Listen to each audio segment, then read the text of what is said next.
Hi everyone, welcome back to Year of the Book. I just wanted to come on and talk a little bit about how I'm feeling and tell you some of the things that I've been doing to try and support myself during burnout. But firstly, I just wanted to say a huge thank you to everybody who has interacted with my videos, left comments, sharing kind of messages of solidarity and things that have worked for them during burnout. I really appreciate that, and I'm trying out some of those things as well, so thank you so much. So firstly, relating to work, I realized that a lot of what I'm feeling is about work. It's related to my work, and by that I don't mean my writing and my short stories that I talk about on here, but I mean my work as an academic. This became really obvious to me when I realized that every time I sat down at my desk to start my day's work, everything would just go south. I would just start to feel completely overwhelmed by this kind of existential anxiety, and I would get completely paralyzed and not really be able to move forward with any tasks. I was often trying to do many tasks at once, and I would kind of forget what I started, and I would never really kind of achieve anything. Or I tried to set aside time to work on a specific task, but then the pressure of initiating and continuing that task became so overwhelming that again I would be paralyzed and I couldn't do anything about it. So what have I been doing to try and support myself? So the first thing that I've been doing, and this is going to sound really obvious, but taking time off work. I don't think I ever really noticed that I'm actually really bad at taking proper time off work. And I often take days off here and there, but it's quite rare to take a full week off. So I think I've taken 2 single full weeks off in the past 2 years, more or less. And both those weeks have been to take family vacations. And that meant that in my job, I actually had a huge amount of annual leave that I had to use up before the end of my contract in a few weeks. And I didn't really realize this. So this week I am off work, and originally, this is going to sound crazy, originally my plan was to take the week of annual leave, but actually just keep working on other projects. And as soon as I hit burnout last week, I spoke to one of my colleagues and I was like, yeah, this is insane. I just need to take actual real time off. So I am taking time off this week. The second thing that I'm trying to do is a kind of radical prioritization of my work tasks. So what absolutely needs to be done and what needs to be done first, and then really just putting everything else aside for entire days or entire weeks to work on that one thing. I think because I work across so many different projects at once, I'm often dividing up my days, and what I realized is it takes me a long time to initiate a task, especially a task involving analysis, research, academic writing. It takes me a long time to get into those things, and once I get into it, once I'm focused, I can make a lot of progress. But because of the time I need to get into it, it doesn't work for me to schedule a couple of hours or a half day to do something. I'm not going to manage it. I need at least a full day. And then I tend to kind of have in my head this idea that everything is a house of cards about to collapse all the time, so that if I kind of put one thing to the side, I feel like everything else is going to collapse. So I'm trying to consciously reassure myself that this is not the case, and that I can put a lot of things to the side and just focus on one thing at a time and try to get those things done. So that is what I'm going to try and do when I get back to work next week. The third thing that I've been doing relating to my work is trying to talk to my closest colleagues about what's happening. So my tendency in the past has just always been to like keep pushing through, and never really be completely transparent and open with people about what I struggle with and how much I struggle. Certainly not the people that I work with. So I'm trying to do that for really the first time.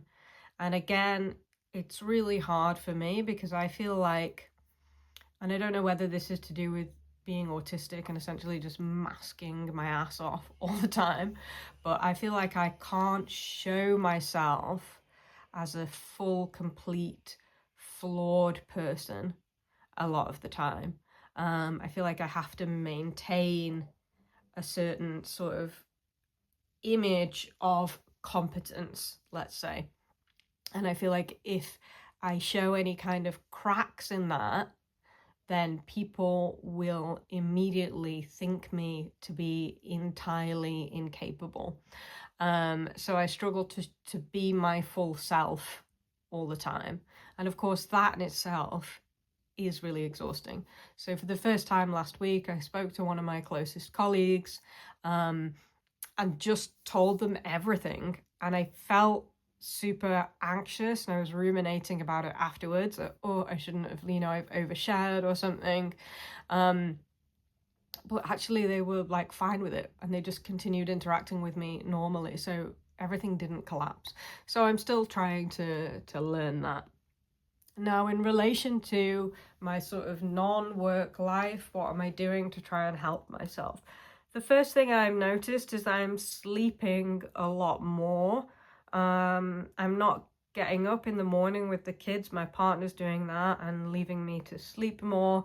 I've also been going to bed earlier and I even had a couple of naps. I'm someone who never naps and I don't really like how naps make me feel, but I just had some days in the past week where I just couldn't stay awake and I just needed to rest. So evidently my body needed that.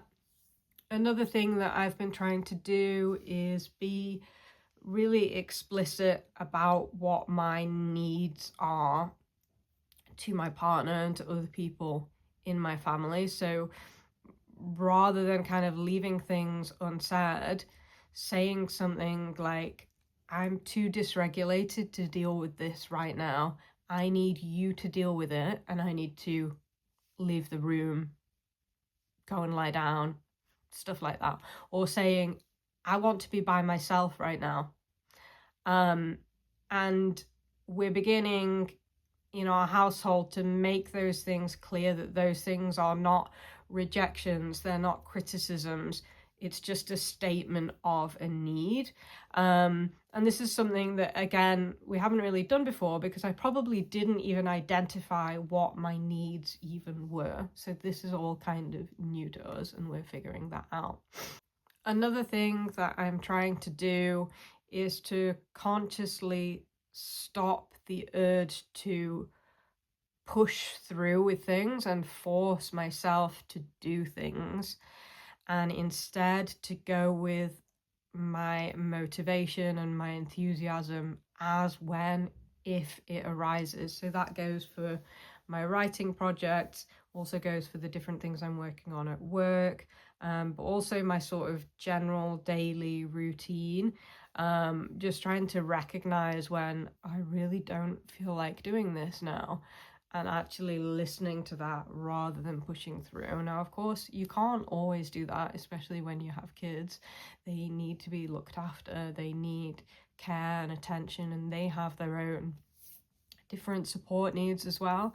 So you're not always able to say, actually, I can't be bothered to make dinner for you this evening, kids. Obviously, I don't do that, but where there are things that are within my control, I'm trying to listen to that intuition, let's say, and be a bit more flexible in terms of like adherence to routines. And again, it's complicated because I love routines and I love to do the same things every week. So it's also a learning process there. I also wanted to acknowledge all the things that people suggested in my comments. So Charlie Walls suggested reading something from outside your usual genre. I love that idea.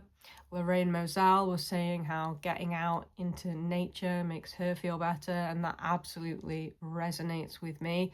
You know, on those days where I don't manage to leave the house, I feel that my body feels that I need to get outside. I also benefit a lot from physical movement. So going to the gym is a really regulating activity for me. Or going on walks by myself, things like that are super important for me as well. I also really liked Melanie Steele's recent video where she talked about that kind of push pressure expectation for us to be creative and productive all the time, and that can also kill your creativity. So I took a lot from that, and I guess that speaks to my effort to not push through all the time and think that I have to be productive doing something all the time, that it is also okay to just do nothing, and then to be able to sit with doing nothing, which can also be difficult. And this is something that Emma Bennett talked about in a recent video, that, you know, creativity needs boredom and you need a lack of input sometimes. And I think that is really true, but I think my mind also probably needs that quiet a bit more. So yesterday I did some cleaning, and usually I would be listening to a podcast or some music, but I made a conscious effort to not listen to anything. I just did the cleaning and kind of sat with my mind. And because I was being intentional about that, what I noticed is that my inner monologue really pipes up in those moments. So I don't know about you, but I have an inner voice. I only actually realized this recently. I guess I always imagined an inner voice to be something like, I'm feeling this now I'm going to do this. And of course it's not like that at all. Mine, I feel like I describe it as a script, and it's constantly running conversations, either conversations that I've already had or conversations that I might or might not have in the future. And it's talking constantly, it's narrating, it's like an inner blog and it goes on and on and on and on. And of course that is more prominent when you're not taking in any other input, like listening to something or concentrating on something else. So as I was cleaning, I became really aware that my inner blog was chatting away, and that's okay. I'm fine with that. I should say that this voice is actually never really quiet, even when I'm listening to something, listening to music, or often when I'm watching something, it's kind of still going in the background, but it's much more noticeable. I'm more conscious of it when there's no other input going on. So these are a few things that I wanted to share with you. Again, thanks for all your comments and support. It really does make a difference to feel like you're not alone. So thank you for that. I'm still not writing, and I'm not pushing myself to write. I still plan to enter a short story contest this week, and I'm going to use some of my time off to rework one of the stories that I've already drafted, and that is the only writing thing that I am going to do this week. Everything else is going to be put aside, and I'll be taking more time to rest and recover. So yeah, thanks everyone. Bye.